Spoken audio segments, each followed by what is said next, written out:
Should you be releasing covers? Let's talk about it in 3, 2, 1. Hey, I'm Brian from Brian Bolivar Music, where we have a passion to help Christian indie artists and songwriters just like you get songs heard. And I'm Susie, and we're going to be uploading new videos every week, so don't forget to subscribe below. And ring that bell.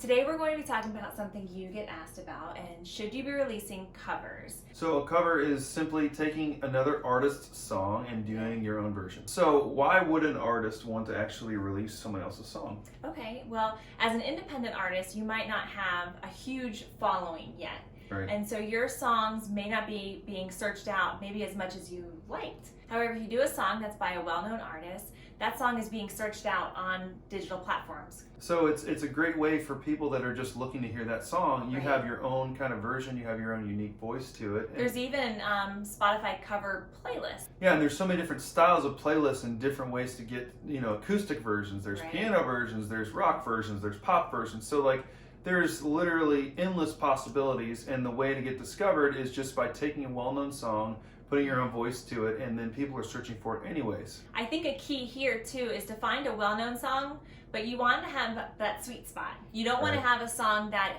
is like kind of on its way to being played out, but then you don't want to have a song that no one's heard of either. You want to find that song maybe that you think is going to be doing really well, or that's doing well but maybe hasn't peaked yet. Yeah, you try to find a song that maybe is on the rise, Right. because you could do like a massive, rock anthem from back in the day, but there's Right. probably already 25,000 covers of that, Right. so even that is tough. But if you find something that's on the rise, it could be a great opportunity. Tell them about Waymaker. Yeah, so there's a really big song in the Yeah. church right now called Waymaker, and when I first heard that song, or at least a newer version of it, actually it was a cover of the original, ironically.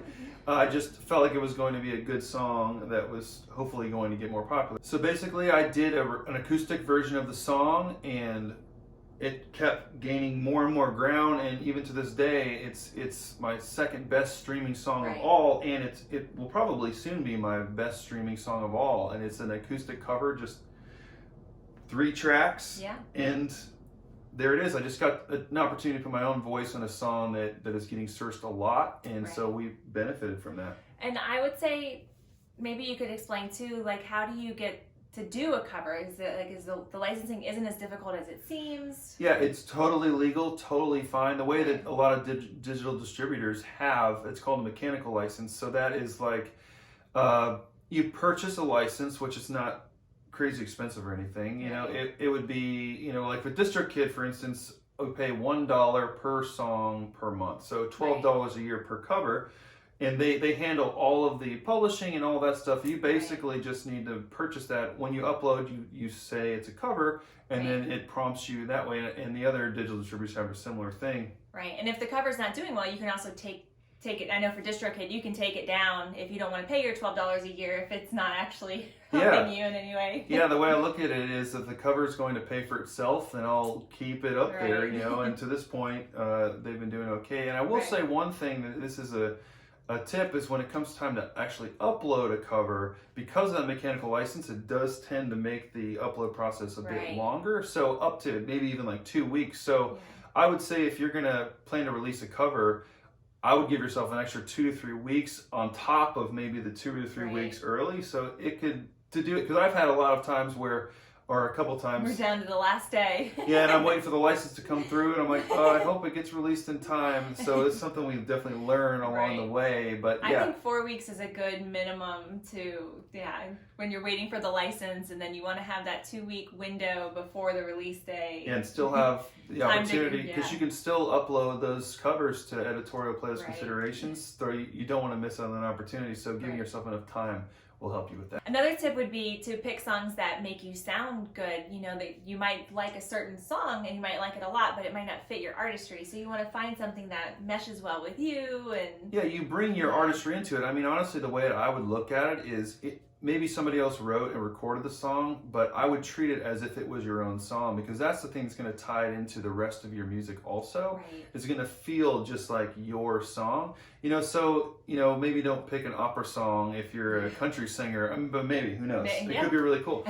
But try to pick something that you can make sound really great, because at the end of the day, a great song is a great song. Right. Whoever's singing it doesn't necessarily matter. So pick something that you can do great, Right. and people will search it out, and then they'll start to follow everything else you're doing. Another point with releasing covers is to make it a part of your strategy that goes well with your artistry.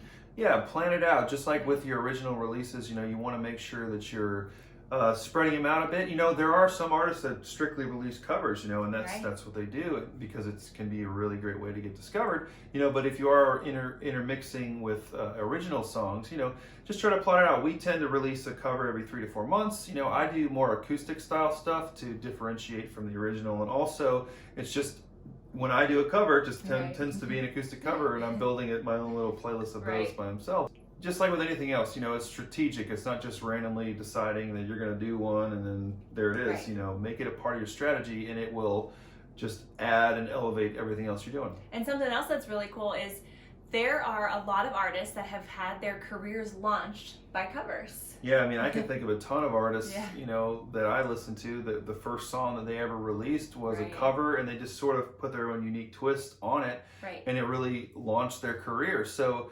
that's no different than today. You know, Right. we still hear songs on the radio that are actually covers, Yes. singles that are re-released from a new artist. So it's a great strategy, and it's tried and true. We want to thank you so much for watching our video. If you would like to see more videos, please subscribe below.